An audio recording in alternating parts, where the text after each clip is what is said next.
I wanted to go ahead and get you guys some grammar lesson while I was gone today. So, what you guys are going to go over and what I'll go over with you are apostrophes, more specifically, the use of contractions and possessive apostrophes. You guys should all, first off, know what a pronoun is. A pronoun basically just takes the place of a noun. So, a noun is a person, place, or a thing, or an idea. So a pronoun that takes the place of one of those would be like replacing Mrs. Hartman with she or her, replacing Mr. Hartman with he or him, and then any object like a cell phone. Instead of saying cell phone, you could say it. So you should have an idea, a grasp of what pronouns are. But we'll talk about possessive pronouns. What this is it takes the place of the possessive form of a noun. And so if I wanted to say Mrs. Hartman's cell phone, obviously the cell phone belongs to me. So I would say her cell phone. Here are some examples. We have singular pronouns for first person, second, and third. The first singular possession is my or mine. The second person is you or yours. And then third is his, her, hers, its. The second or the plural forms are not super different. In fact, I think the only one that really changes is first person, and that's saying our or ours, your and yours. And then third person also changes their and theirs. So there's more than one person, and they have possession of their own items. And please, please, please make sure you always use the right there. There are 3 different kinds. So there, which is a place, there, which belongs to somebody, and they are. So make sure that you are getting this right. Ignore that he used the right wrong. He used the wrong kind of your.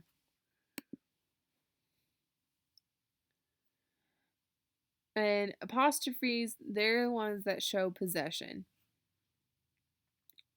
So if you want to make a pronoun plural, you most often use an apostrophe and an S. Leave that dash out. For the possessive form of a singular pronoun. Please do not use an apostrophe with other possessive pronouns. I'll show you what I mean in a moment.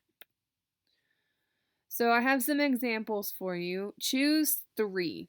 Choose 3 of them and fix them as you see fit. I'm going to give you a few seconds to do that. You can pause if you need to. Figure out where the apostrophes go. Remember apostrophe S if you're needing something to become plural. And here's your answers.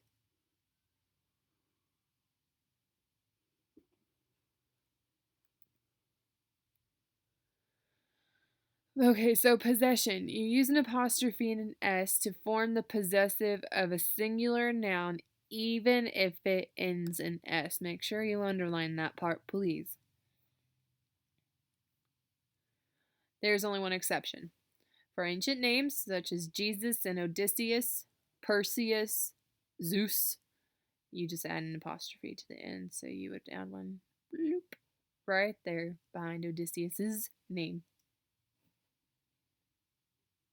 Okay, so we have examples. Now, the point of your example is to turn this into a possessive sentence. For example, the homework of the student. So, what you would need to do is turn the sentence around. Yikes. turn the sentence around and create the possessive part, or the possessive pronoun. Not the possessive pronoun, just create the possessive part of this, of student. So instead of the homework of the student, you would write off to the side the student's homework, making sure that there is an apostrophe S.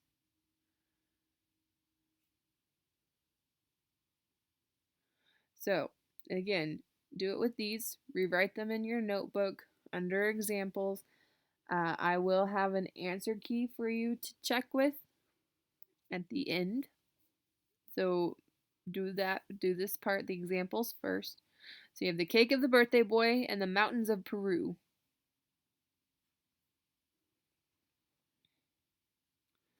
More examples: the ship of Odysseus, the message of Jesus, and the trials of Hercules. All right, so go ahead and add an apostrophe where you see fit. If you need to go back in the lesson to figure it out, you sure can. I would rather you take your time and get it right than rush through it, just so you can play on some other website that you don't need to, or shop for Uggs. Don't shop for Uggs while I'm gone, please. All right, possession.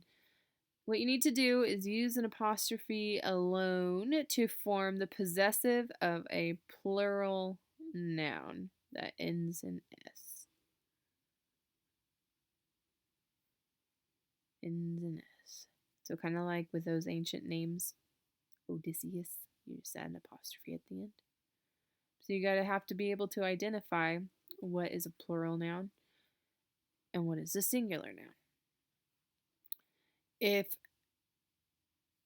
the plural noun does not end in S, you need to use the apostrophe and tack an S onto the end.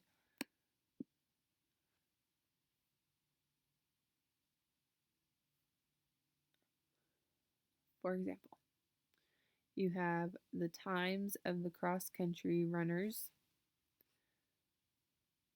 If we're looking at this, it would be the cross-country runners' times. So if we go back in here, there's a plural form already that we'll just need to go ahead, and it's already possessive, so it's the plural form of the noun runner, so it's runners. So all we need to do is add an apostrophe at the end.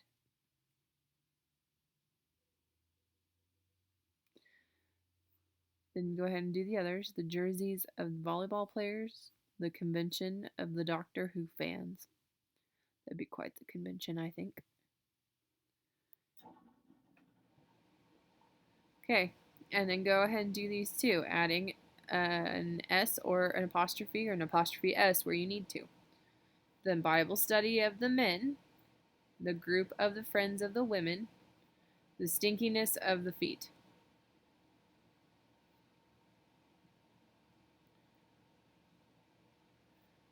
Continuing on with possession rules, put only the last word of a compound noun in possessive form. So a compound noun means that there's more than one. So here, compound noun, best friend. That is a compound noun. So when we rearrange this, we say the Snapchat of my best friend. So we know that this is a singular noun, and all we need to do is put an apostrophe S somewhere.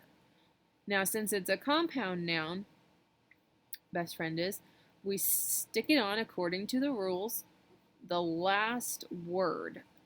So friend. So I'm going to put an apostrophe S at the end. So instead of the Snapchat of my best friend, the sentence now reads, my best friend's Snapchat. You've got that. Go ahead and go on to these other one. The army uniform of my great-grandfather. The jokes of her brother-in-law. So this one is kind of tricky.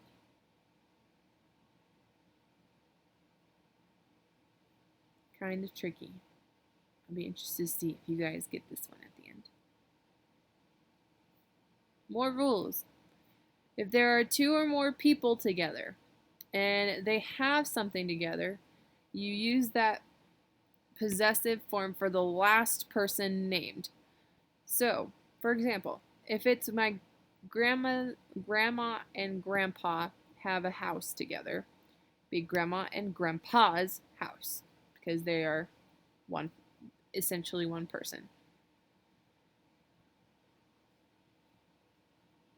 If two or more persons have something individually, put each other's name in the possessive form, and I'll show you what I mean. Oh, see, I already used it. The house of her grandma or grandpa and grandma. So the sentence would be turned around to read grandma and or grandpa and grandma's apostrophe s at the end house.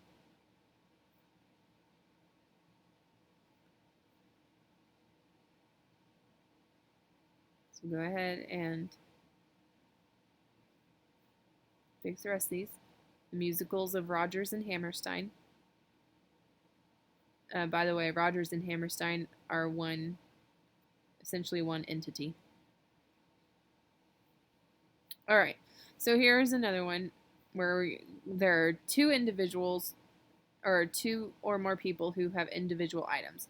So Stewie and Brian both have their own jokes. So it'd be Stewie's and Brian's apostrophe s jokes. So go ahead and finish these. The music of Weird Al and Ray Stevens. The phones of Nick and Dawson.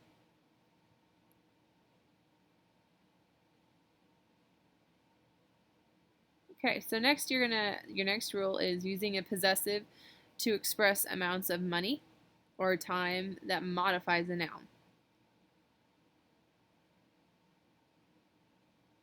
Ooh, the modifier can also be expressed as a hyphenated adjective. If that's the case, then no possessive form is used.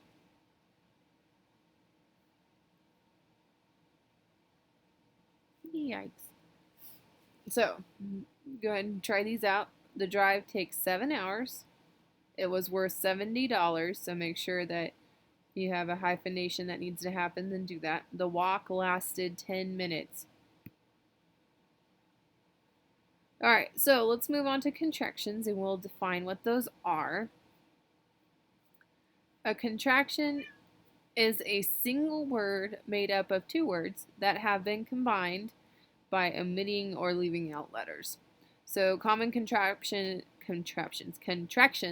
combine a subject and a verb or a verb and the word not. So if you know could not, it's couldn't, would not, wouldn't. This one, it's. And just as a side note, English teachers really don't have parties. And we definitely don't pin the apostrophe on it. So, go ahead and put these two words together. They're called contractions. Omit letters. Add the apostrophe where necessary. Okay, so apostrophes in years. You are the class of 2018. No. You guys are the class of 2019. So, if I'm going to write about the class of 2019, but if I want to shorten it, you take out the 2020 and add an apostrophe there. So instead of 2019, you'd have the class of 19. So here are your examples. The fall of 89. Sophie, go away. The election of 2008.